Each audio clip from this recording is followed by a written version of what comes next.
आज सल्तनत काल की भूमि राजस्व व्यवस्था के बारे में चर्चा करेंगे। प्रत्येक युग की तरह सल्तनत काल में भी भूमि राजस्व राज्य की अर्थव्यवस्था का मुख्य आधार था। सल्तनत काल की जो भूमि राजस्व व्यवस्था थी वो इस्लामी परंपरा के अनुसार थी, जिसमें देशी विशेषताओं का भी सम्मिश्रण हुआ और कृषि अधिशेष के बल पर ही राज्य की जो गैर कृषि गतिविधियां थी उनको भी प्रोत्साहन दिया गया। वैसे तुर्की शासकों ने परिस्थितियों के अनुसार अपनी जो भूमि राजस्व व्यवस्था थी उसमें समय समय पर परिवर्तन भी किए। अब सल्तनत युगीन भूमि राजस्व व्यवस्था को समझने के लिए हमें पहले ये देखना होगा कि सल्तनत काल में भूमि के प्रकार कितने थे। तो सल्तनत युग में सामान्यतः 4 प्रकार की भूमि थी। खालिसा भूमि, यह राज्य के प्रत्यक्ष नियंत्रण में थी। दूसरी भूमि है इक्ता भूमि, यह भूमि अधिकारियों को राज्य की सेवा के बदले वेतन के रूप में दी जाती थी। तीसरी भूमि है इनाम भूमि, जो धार्मिक कार्यों के बदले अनुदान के रूप में प्राप्त होती थी। वक्फ भूमि, ये भी धार्मिक कार्यों के बदले अनुदान के रूप में दी जाती थी। और कुछ भूमि अधीनस्थ हिंदू राजाओं के अधीन भी थी।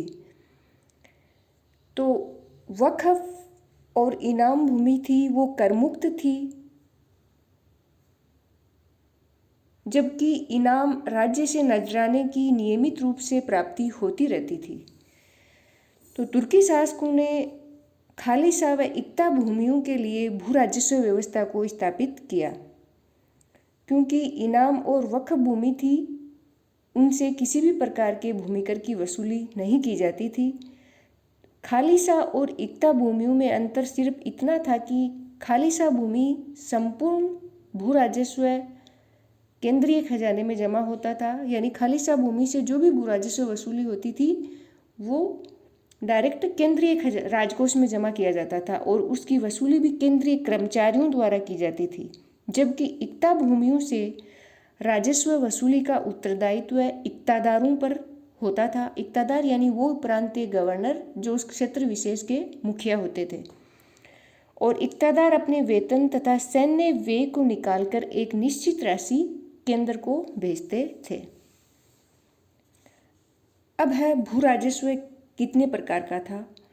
तो सल्तनत काल में भूमि राजस्व 2 प्रकार के थे। पहला है खराज, यह गैर मुस्लिम कृषकों से लिया जाता था, जिसकी दर अधिकतम 1/2 भाग हो सकती थी, यानी उपज का 50%। दूसरा कर था उस्तर, यह मुस्लिम कृषकों से वसूला जाता था। वैसे समय समय पर तुर्की सुल्तानों ने करों की संख्या व उनकी दरों में परिवर्तन भी किए। जैसे अलाउद्दीन खिलजी ने अधिकतम भू राजस्व की प्राप्ति हेतु दर अधिकतम कुल उपज का 1/2 भाग कर दिया और साथ ही कुछ अन्य कर भी जैसे गृह कर है, चराई कर है आदि भी लगाए। बाद में गयासुद्दीन तुगलक ने वास्तविक उपज पर लगान की दर निर्धारित की। गयासुद्दीन तुगलक के पश्चात मोहम्मद बिन तुगलक ने भी राज्य की आर्थिक स्थिति में सुधार करने हेतु दोआब क्षेत्र में करवृद्धि की, यानी अधिकतम। गयासुद्दीन तुगलक ने अलाउद्दीन खिलजी के बाद में गयासुद्दीन तुगलक ने उसमें कमी की, लेकिन मोहम्मद तुगलक ने फिर पुनः आर्थिक स्थिति सुदृढ़ करने हेतु उसको 50% कर दिया। किंतु अकाल व अधिकारियों द्वारा जबरन वसूली के चलते कृषक विद्रोह हुए और मोहम्मद तुगलक असफल रहा। उसके द्वारा कुछ उपकर भी आरोपित किए गए थे। फिर फिरोज तुगलक ने कृषि उत्पादन को प्रोत्साहित किया और करों की दरों में पुनः कमी की और कृषि अधिशेष अधिक से अधिक हो तो उसके लिए सिंचाई हेतु उन्होंने नहरों का निर्माण कार्य भी करवाया और एक नया कर हक ए शरब जो सिंचाई कर था वो लगाया, जिसकी दर 1/10 थी, यानी 10%।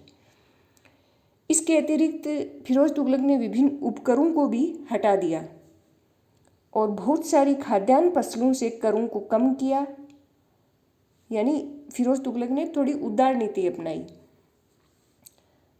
अब अपन को आगे ये देखना है कि सल्तनत काल में भूराजस्व निर्धारण की प्रणालियाँ कौन कौन सी थी। तो सल्तनत काल में भूराजस्व निर्धारण की 3 प्रणालियाँ थी। पहली है बटाई। तो बटाई प्रणाली में क्या होता था, करों की वसूली अनाज के रूप में की जाती थी। और बटाई प्रणाली के अंतर्गत भी 3 तरह की पद्धतियाँ थी, जैसे खेत बटाई है, लंक बटाई, रास बटाई। तो खेत बटाई में खड़ी फसलों का बंटवारा होता था। लंक बटाई में कटी फसलों से बिना भूसी निकाले खाद्यान्न का बंटवारा किया जाता था, जबकि रास बटाई में फसलों से अन्न अलग करके बंटवारा किया जाता था। दूसरी प्रणाली थी मसाहत प्रणाली। इस प्रणाली में क्या था कि भूमि की पैमाइश के आधार पर भूराजस्व निर्धारित किया जाता था और इसका प्रारंभ सुल्तान अलाउद्दीन खिलजी ने किया। इस प्रणाली के तहत भूमि का नापन करके कुल उत्पादन का आकलन किया जाता था और उसके आधार पर ही भूराजस्व का निर्धारण किया जाता था। और इस प्रणाली में भूराजस्व की वसूली नगद व फसल दोनों ही रूपों में होती थी। और तृतीय प्रणाली थी मुक्तई प्रणाली। यह है एक मिश्रित रूप था, यानी बटाई और मसाहत की मिश्रित प्रणाली थी। तो अलाउद्दीन खिलजी ने अधिकतम राजस्व को सुनिश्चित करने हेतु मसाहत पद्धति को अपनाया और उसने खुद मुकदम, चौधरी, ये अधिकारी थे, आदि के विशेषाधिकारों पर नियंत्रण बनाया तथा बकाये राजस्व की वसूली हेतु एक नवीन विभाग दीवान ए मुस्तखराज भी स्थापित किया। अलाउद्दीन खिलजी के पश्चात गयासुद्दीन तुगलक ने उदारवादी नीति अपनाते हुए वास्तविक उपज पर लगान वसूली की, यानी जो वास्तविक उत्पादन होता था और जो वे निकलने उसका खर्च निकलने के बाद में जो कृषि अधिशेष बचता था उस पर उन्होंने कर वसूली की और इक्तादारों को भी अतिरिक्त लगान का हिस्सा अपने पास रखने को कहा। और गयासुद्दीन तुगलक ने साथ ही उत्पादन वृद्धि हेतु सर्वप्रथम नहरों का निर्माण भी करवाया और करों में कटौती की, यानी कृषकों के प्रति उन्होंने उदार नीति अपनाई। फिर मोहम्मद बिन तुगलक ने कृषि को प्रोत्साहित करने हेतु दीवान ए अमीर को ही एक नवीन विभाग बनाया जो किसानों को ऋण, उत्तम बीज व उपकरण आदि उपलब्ध करवाने का कार्य करता था। फिरोज तुगलक ने भी करों में कमी की और कृषि को प्रोत्साहित किया। अब सल्तनत काल में भूराजस्व से संबंधित अनेक अधिकारीगण भी थे। तो केंद्रीय स्तर पर वजीर राजस्व विभाग का सर्वोच्च था। उसके बाद मुस्तौफी, गुमास्ता, आमिल, कारकुन आदि अन्य राजस्व विभाग के कर्मचारी थे, जबकि स्थानीय भूमिपति, खुद, मुकदम, जमींदार आदि राजस्व वसूली में इन्हें सहायता देने का कार्य करते थे। तो ये थे भूराजस्व से संबंधित अधिकारी। तो इस प्रकार सल्तनत काल में भूमि राजस्व व्यवस्था एक पदानुक्रम ढांचे में संगठित प्रशासनिक तंत्र के अंतर्गत थी। अधिकतम राजस्व वसूली हेतु शासक कृषि उत्पादन व कृषकों को प्रोत्साहित भी करते थे और कालांतर में यही भूराजस्व व्यवस्था मुगलकालीन भूमि व्यवस्था के निर्धारण का आधार भी बनी।